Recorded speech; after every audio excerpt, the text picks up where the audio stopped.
Hello, everybody. I haven't made a Bible study video in a minute, so I wanted to do that. This will be of Psalm 38, and I've been trying to do the Bible studies on Psalms that I think could help someone who's struggling with mental health. This one is not necessarily for that, but I did find some comfort as I was reading it, so I decided to record a Bible study for it. And a little update for anyone who has watched my videos and wanted to know, I do have 2 upcoming interviews next week. So I'm excited. Please be praying for me that one of those works out and that it's a good fit and a good opportunity and a good place to be. But yeah, I'm going to start on this study.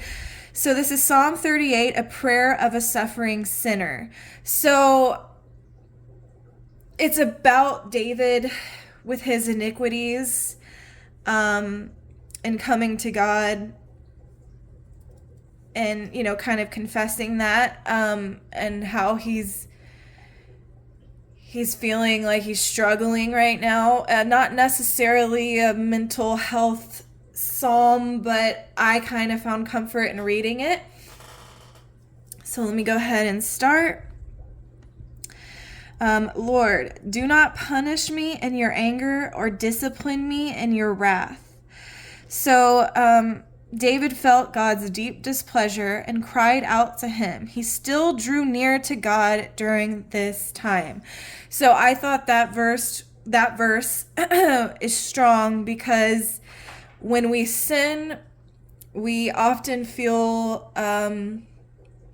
discouraged and kind of ashamed, and we don't want to go to God during that time. So it's important to draw near to him even in that difficult circumstance. Okay. For your arrows have sunk into me and your hand has pressed down on me. So the commentaries here were saying this is just a poetic picture of the displeasure of God. And then we'll go on. There is no soundness in my body because of your indignation. There is no health in my bones because of my sin. So David not only sensed God's displeasure spiritually, but also physically. The commentaries were saying, it could have just been the stress taking a toll on him, and that's why he felt it physically, or maybe he actually was dealing with some physical injuries. And he says, because of my sin. So David didn't think this was without cause. He acknowledged why it was happening. It was because of his sin. Let's go on.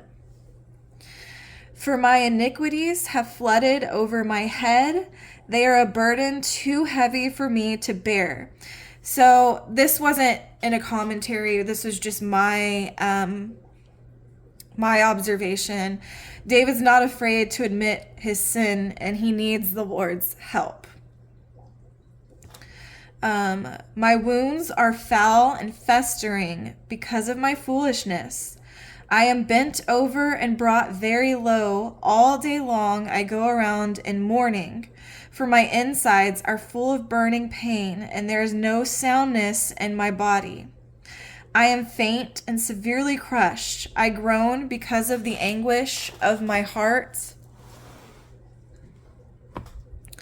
Lord, my every desire is in front of you. My sighing is not hidden from you. My heart races, my strength leaves me, and even the light of my eyes has faded. My loved ones and friends stand back from my affliction, and my relatives stand at a distance. So the commentaries were saying here, those near and dear had abandoned David to his adversity, adding insult to injury. Those who intend to kill me set traps, and those who want to harm me threaten to destroy me. They plot treachery all day long. I am like a deaf person, I do not hear. I am like a speechless person who does not open his mouth. I am like a man who does not hear and has no arguments in his mouth. So, verse 13 and 14, my commentary, the MacArthur Bible commentary, was saying this is the ultimate example of non response to taunting and torturings. And that may be seen in the suffering servant of Isaiah 53:7. So I did want to show that. Isaiah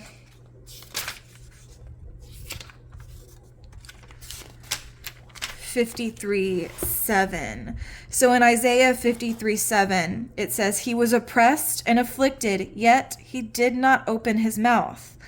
Like a lamb led to slaughter, and like a sheep silent before her shearers, he did not open his mouth." And then it also quoted Peter 2:23. Peter. I probably should get some Bible tabs because I'm not necessarily great with finding the books of the Bible. Okay, Peter 2:23. Okay, 2:23. When he was insulted, he did not insult in return. When he suffered, he did not threaten, but entrusted himself to the one who judges justly. So the commentary was kind of giving those examples, the ultimate example of non-response to taunting and torturings. So that was just interesting, and I wanted to note that. For I put my hope in you, Lord. You will answer me, my Lord, my God. So that's kind of going back to what, Peter, it's 1 Peter. It's kind of going back to what that said. There's kind of no need to argue. There's no need to hear things from other people because he's putting his hope in the Lord. For I said, don't let them rejoice over me, those who are arrogant toward me when I stumble. For I am about to fall, and my pain is constantly with me, so I confess my iniquity. I am anxious because of my sin. But my enemies are vigorous and powerful. Many hate me for no reason. Those who repay evil for good attack me for pursuing God. So here the commentary said for verse 19 and 20, although he had confessed his personal sins, David remained legally innocent in comparison to his persecutors. Let's go on. Lord, do not abandon me, my God. Do not be far from me.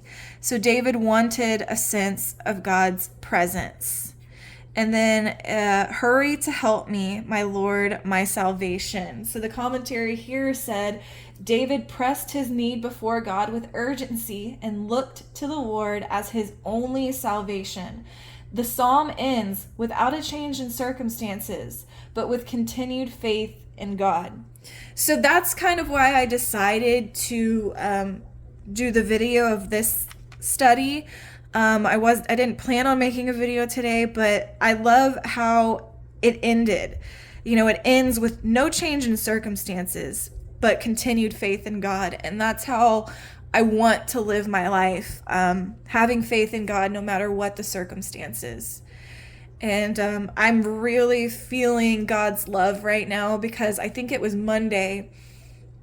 I was praying to him and crying to him and just asking for help in this job search because I felt like it was hopeless. My anxiety was keeping me from applying for a lot of jobs recently because I just felt like I'm not going to be good at that. I won't be able to do that.